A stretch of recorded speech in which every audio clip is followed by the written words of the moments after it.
تفہیم القرآن سید ابوالعلا مودودی، سورہ آل عمران، آیات 33 تا 44۔ یہاں سے دوسرا خطبہ شروع ہوتا ہے۔ اس کے نزول کا زمانہ 9 ہجری ہے، جبکہ نجران کی عیسائی جمہوریت کا وفد نبی صلی اللہ علیہ وسلم کی خدمت میں حاضر ہوا تھا۔ نجران کا علاقہ حجاز اور یمن کے درمیان ہے۔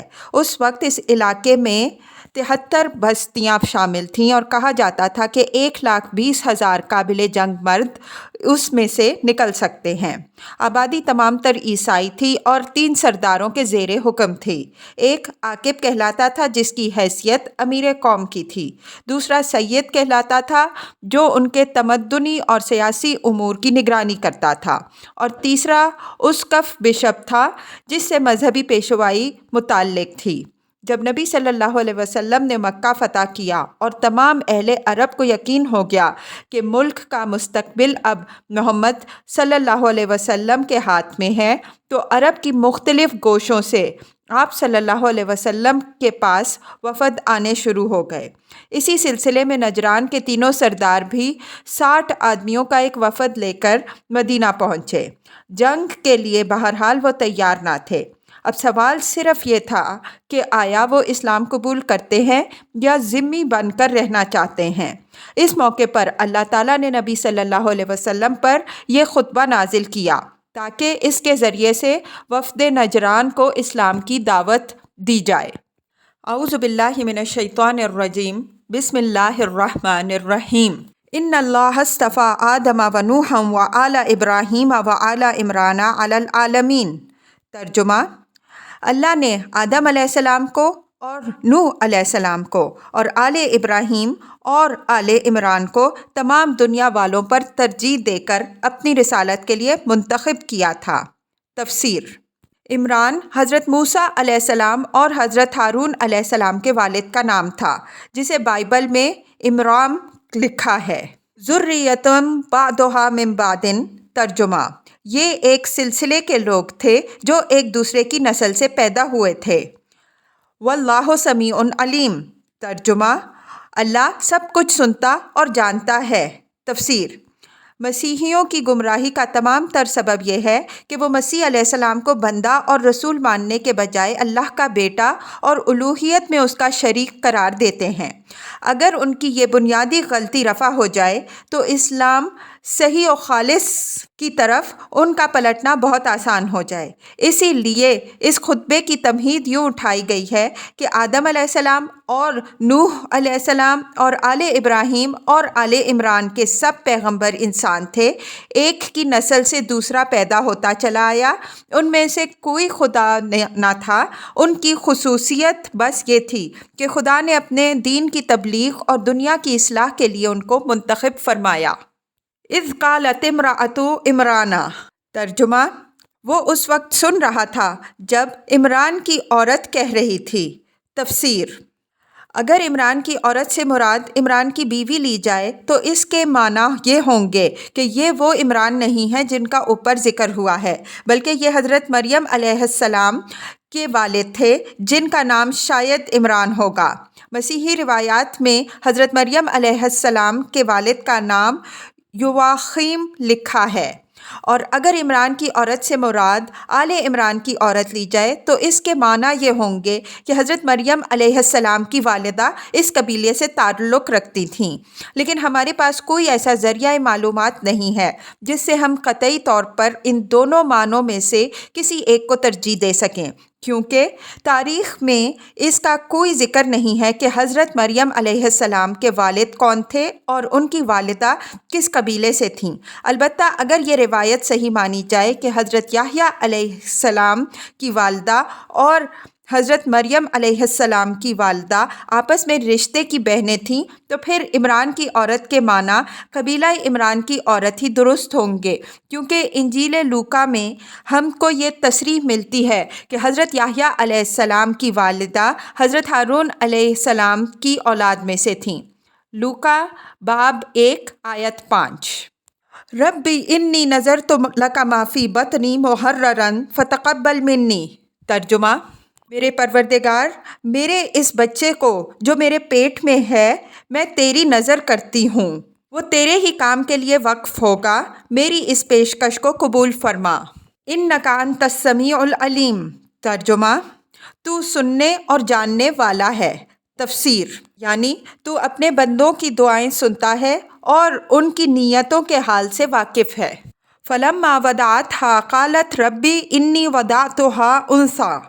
ترجمہ: پھر جب وہ بچی اس کے ہاں پیدا ہوئی تو اس نے کہا، مالک میرے ہاں تو لڑکی پیدا ہو گئی ہے۔ واللہ اعلم بما وضعت۔ ترجمہ: حالانکہ جو کچھ اس نے جنا تھا اللہ کو اس کی خبر تھی۔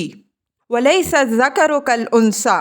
ترجمہ: اور لڑکا لڑکی کی طرح نہیں ہوتا۔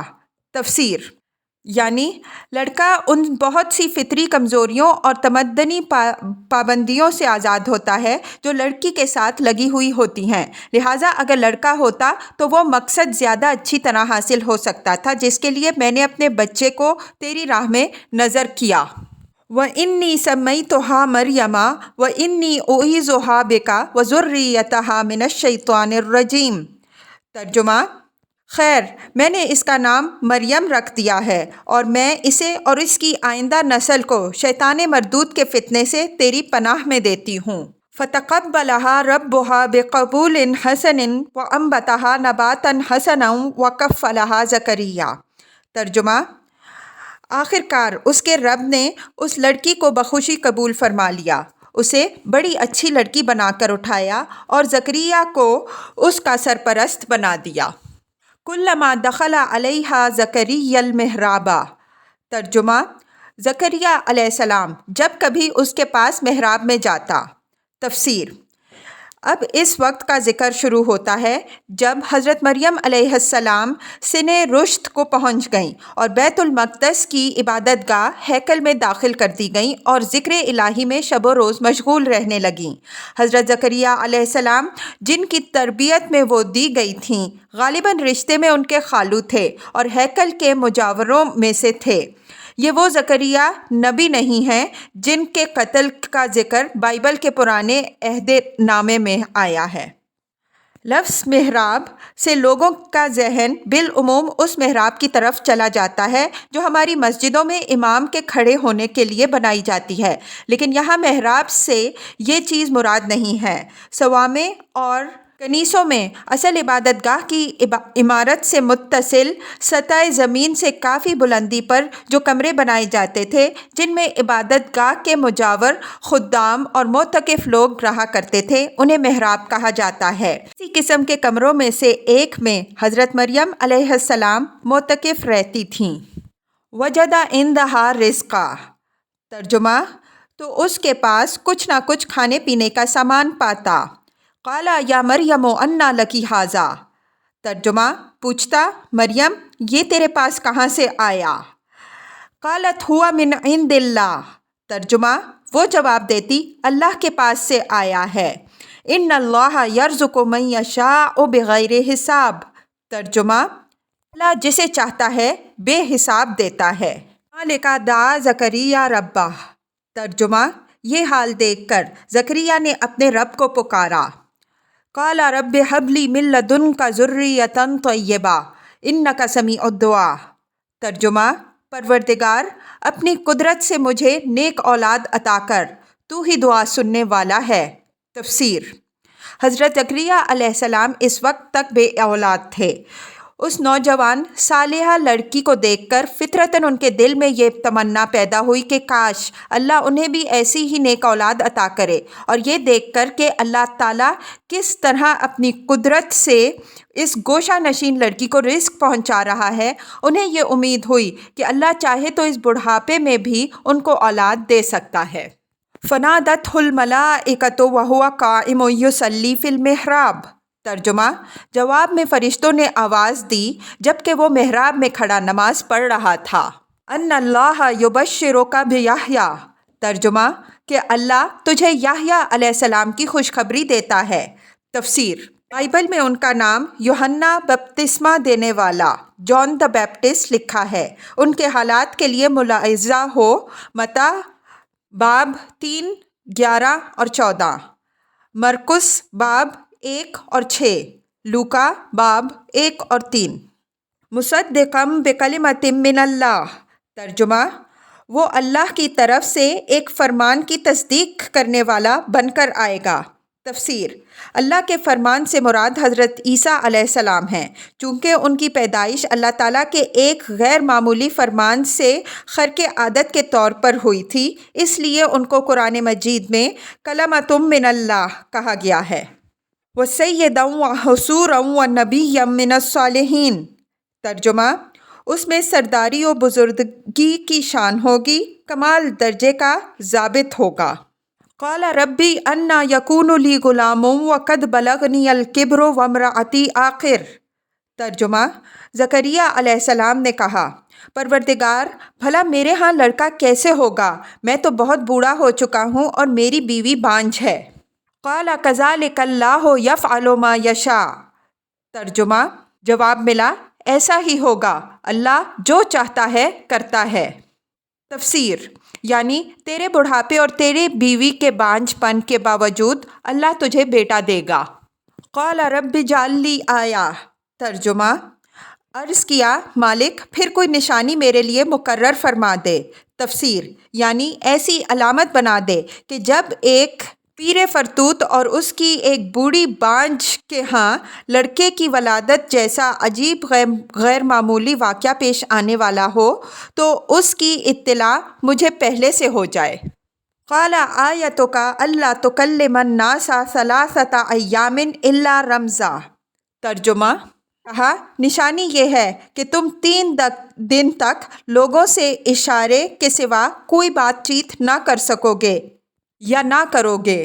وَاذْكُرْ رَبَّكَ كَثِيرًا وَسَبِّحْ بِالْعَشِيِّ وَالْإِبْكَارِ، ترجمہ اس دوران میں اپنے رب کو بہت یاد کرنا اور صبح و شام اس کی تسبیح کرتے رہنا۔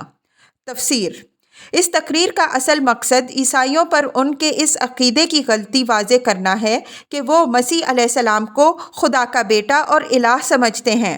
تمہید میں حضرت یحییٰ علیہ السلام کا ذکر اس وجہ سے فرمایا گیا ہے کہ جس طرح مسیح علیہ السلام کی ولادت معجزانہ طریقے سے ہوئی تھی، اسی طرح ان سے 6 ہی مہینے پہلے اسی خاندان میں حضرت یحییٰ علیہ السلام کی پیدائش بھی ایک دوسری طرح کے معجزے سے ہو چکی تھی۔ اس سے اللہ تعالیٰ عیسائیوں کو یہ سمجھانا چاہتا ہے کہ اگر یحییٰ علیہ السلام کو ان کی اعجازی ولادت نے الہ نہیں بنایا تو مسیح علیہ السلام محض اپنی غیر معمولی پیدائش کے بل پر الہ کیسے ہو سکتے ہیں۔ وَإِذْ قَالَتِ الْمَلَائِكَةُ يَا مَرْيَمُ إِنَّ اللَّهَ اصْطَفَاكِ وَطَهِّرَكِ وَاصْطَفَاكِ عَلَى النِّسَاءِ الْعَالَمِينَ، ترجمہ پھر وہ وقت آیا جب مریم علیہ السلام سے فرشتوں نے آ کر کہا، اے مریم اللہ نے تجھے برگزیدہ کیا اور پاکیزگی عطا کی اور تمام دنیا کی عورتوں پر تجھ کو ترجیح دے کر اپنی خدمت کے لیے چن لیا۔ یا مریم اقنتی لربکی واسجدی وارکعی مع الراکعین، ترجمہ اے مریم اب اپنے رب کی تابع فرمان بن کر رہ، اس کے آگے سر بسجود ہو اور جو بندے اس کے حضور جھکنے والے ہیں ان کے ساتھ تو بھی جھک جا۔ ذالک من انباء الغیب نوحیہ الیک، ترجمہ اے محمد صلی اللہ علیہ وسلم یہ غیب کی خبریں ہیں جو ہم نے تم کو وحی کے ذریعے سے بتا دی ہیں۔ وما کنت لدیہم اذ یلقون اقلامہم ایہم یکفل مریم، ترجمہ ورنہ تم اس وقت وہاں موجود نہ تھے جب ہیکل کے خادم یہ فیصلہ کرنے کے لیے کہ مریم علیہ السلام کا سرپرست کون ہو اپنے اپنے قلم پھینک رہے تھے۔ تفسیر: یعنی قرآن اندازی کر رہے تھے۔ اس قرآن اندازی کی ضرورت اس لیے پیش آئی تھی کہ مریم علیہ السلام کی والدہ نے ان کو خدا کے کام کے لیے ہیکل کی نذر کر دیا تھا اور وہ چونکہ لڑکی تھیں اس لیے یہ ایک نازک مسئلہ بن گیا تھا کہ ہیکل کے مجاوروں میں سے کس کی سرپرستی میں وہ رہیں۔ وما کنت لدیہم اذ یختصمون، ترجمہ اور نہ تم اس وقت حاضر تھے جب ان کے درمیان جھگڑا برپا تھا۔